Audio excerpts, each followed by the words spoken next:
What's up, everyone? Today I want to talk to you guys about a study and an article I found which talked about basically this whole idea that surprisingly intelligence measured in IQ and how much wealth you make is not linearly correlated. And it's just so astounding. I'll link the article in the description. And what I did was I searched up a bunch of studies off Google based off what was said in the article and read the summaries of those. And I really think that you guys should do the same. You know, take everything that's said online with a grain of salt. But honestly, I think it is very, very interesting and fascinating, if nothing else.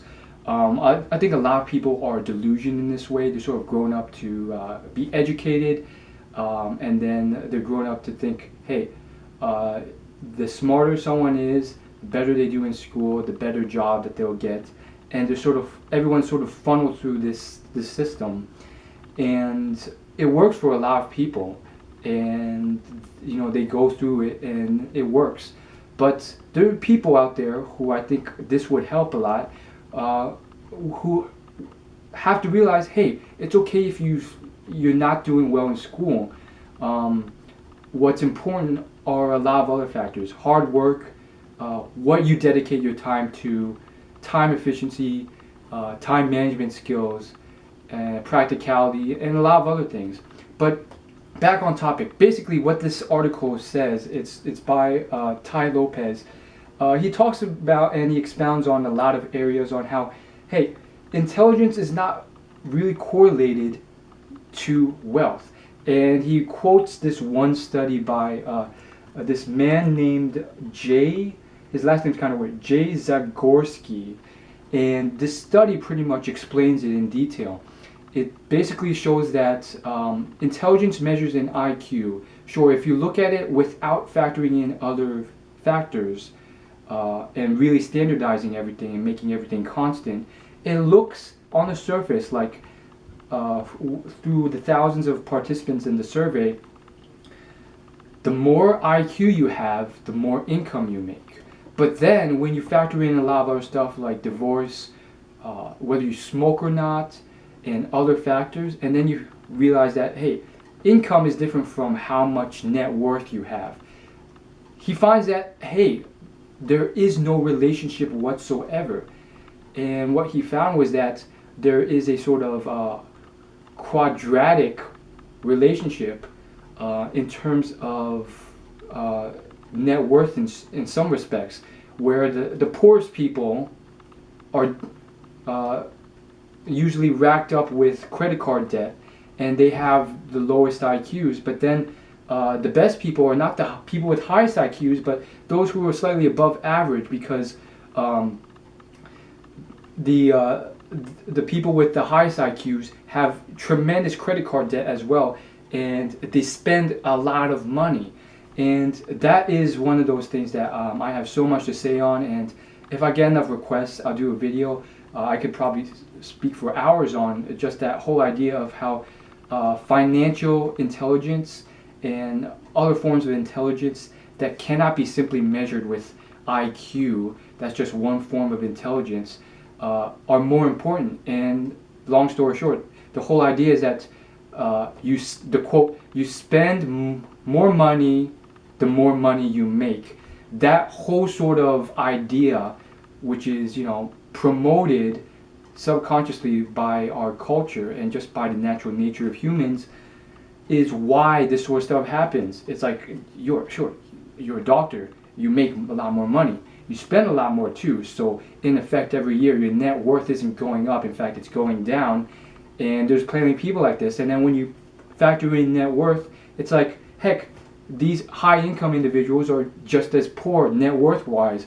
And so when you look at true net worth, like the billionaires out there, they're really smart with their money, and they realize, hey, I'm not just gonna spend all my money and blow out every year. If I make $500,000 per year, that doesn't mean I go out and spend $500,000 per year, because when you compare that to the guy who makes $50,000 per year, heck, at the end of the year, both of you have $0 now. So, I could spend hours on that topic. If I get enough requests, I might do a 15-minute video on that topic. Leave a comment below if you're interested. Um, and so let's just get started on this topic, though. Basically, again, you have to really take what they say with a grain of salt. The study maker, Zagorski, he even remarks that, hey, these are just observations. We cannot conclude exactly what exactly is the cause of this. He says he theorizes, and again, theories are different from conclusions. He theorizes that it may be due to the fact that that greater income just results in more spending versus those slightly above average people who realize that they're not the greatest makers, but they do save more of their money. That sort of thing may play into the psychology and philosophy of it. And so I think it's very much interesting and very useful. I think most people don't know this. If you value your friends and your loved ones, you should share this video with them, because then they'll start thinking about this, and maybe they'll subscribe to my channel if they're smart, and they'll learn more, and they'll be like, hey, I think there's more to it than just making more money or getting a job with more money. And I do think it so much is true. I think that most of the billionaires of this world understand it. If not, they have a business that's making so much money that it just exceeds how much they spend. And I think the biggest case study, which I found in a book called Automatic Wealth for Grads, which wasn't the best book ever. I reviewed it on my book review channel and summarized the main components of it. It says that it gave a case study of a boxer. I think it was Mike Tyson. He made millions every year, but he spent even more every year, and he had the riches, but he was in severe debt every year because he spent 2 times more. And that was just like his whole life. He was always not really wealthy because he was always like, his net worth was below zero because of all the debt. He'd make 10 million, spend 20 million, and he just had to keep going to boxing events to make that up. And it was this constant struggle. And I mean, it's hard to sleep well at night when you're like that. And so, back to this whole thing with this article, I very much think you guys want to check out the article, because it very much expands on much more than just what I've said.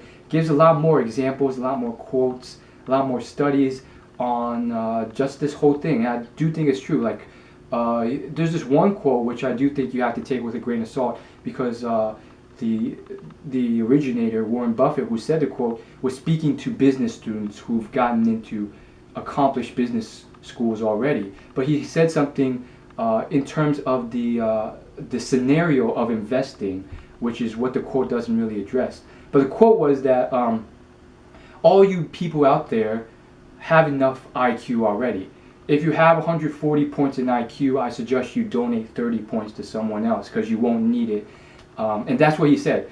But again, you have to take everything with a grain of salt. He was talking to business students, and I saw him make the quote numerous times in the lectures he wrote, which are on YouTube. Not wrote, he spoke yet. And he was talking about investing and investors and what you need to be a good investor. And he pretty much said that, hey, as an investor, most of you guys in here have enough IQ. What you need more of is temperament, and not being emotional to the markets. And when a stock falls, that doesn't mean you buy more or react emotionally. And ultimately, it is true outside of investing too, in the fact that the smartest people in the world aren't those who are geniuses. Some of the times they are geniuses in a lot of ways. Warren Buffett apparently had close to near photographic memory. I don't know if that's true, but I think it was mentioned by one of his, the writer of his biography, Alex Schroeder, in Reddit, Ask Me Anything. But ultimately, like a lot of people, like Sam Walton, who arguably is the richest person in the world, I don't know if this is completely true, but Tai Lopez wrote in another one of his articles that he made more money in aggregate, in total, than Bill Gates or Warren Buffett, who are now the richest two people in the world and have been for the last 10, 20 years. But people like Sam Walton and a lot of other really rich billionaires, tens and dozens of them, they're not super smart. They probably wouldn't do so well on an IQ scale. And there's like clubs and like groups. Like there's this professional group of like 10,000 people who are all at like the top 1% of the IQ scale and can only be invited in if they're on that top 1%. You realize none of them are even, close to being a billionaire. But you look at people like Oprah Winfrey or Sam Walton, who aren't that well in terms of mathematical intelligence, but there's so many other intangible factors that play into it. Street smarts, business savviness, interpersonal skills, personality, being able to connect with a lot of people, time efficiency and time management skills. A lot of these other things that are learnable, developable, and learnable skills that aren't, boxed into IQ, that make them so much more successful than these people in this, high IQ club. Don't get me wrong; those people probably do so well, but I wouldn't be surprised if some of them are also in a lot of credit card debt or not even close to $1 million of net worth. So it is a huge wish-wash of things, and I think you should all, again, take everything with a grain of salt, and also realize that the world's a complicated place and there's a lot of variables and factors. And also, I think this whole idea of efficiency and like the people who deserve it the most get it is also kind of flawed, because it's a very complicated and large world, billions of people. There's probably millionaires and billionaires out there, I'm sure there are, that lucked out and got their money through inheritance or other things. Dan Bilzerian, whose net worth is like 100 mil, he remarked on it. He said, you know what, I've interacted with billionaires and so forth, and there are people out there, and I know a few of them, who have inherited their wealth or just lucked out and been in the right place at the right time. Having said that, though, there's plenty more, and the current system of meritocracy in America are just funneling out more and more because of the system that's pretty much promoting, hey, you have to work hard for it, you have to earn it. And if you look at the statistics, the great majority of those super wealthy out there have darn tootin' earned. I just said darn tootin'. It's whatever. It's they've earned, for sure, through a lot of hard work and a lot of other skills, their millions of dollars. And if you look at the startups and the current spread of millionaires out there, which number in the hundreds of thousands nowadays, and that number is growing, a lot of them are not super smart. They probably weren't the top of their class. They didn't probably go to the best universities out there. Does that mean that if you went to one of those high-level universities, you're screwed? No. In fact, you probably have an advantage. But again, if you haven't and you're a high school dropout, don't give up hope. That's all we want to say. And I really think, if you think this was of value, you should probably share it with your family, your friends, or your loved ones who you think may be discouraged or may, want, a positive community and positive outlook and positive information and value that can benefit them. And I think my community and my channel in this video does that. So share this with them. Leave your comments in the description below. All that good stuff, which means like, favorite, share this video, subscribe to my YouTube channel, and share this on Twitter, Tumblr, Reddit, Instagram. Okay, you can't share this on Instagram, but you get your point. You get my point. I'm out. As always, like, favorite, comment, subscribe. See you in my next video. Thanks for subscribing. Later.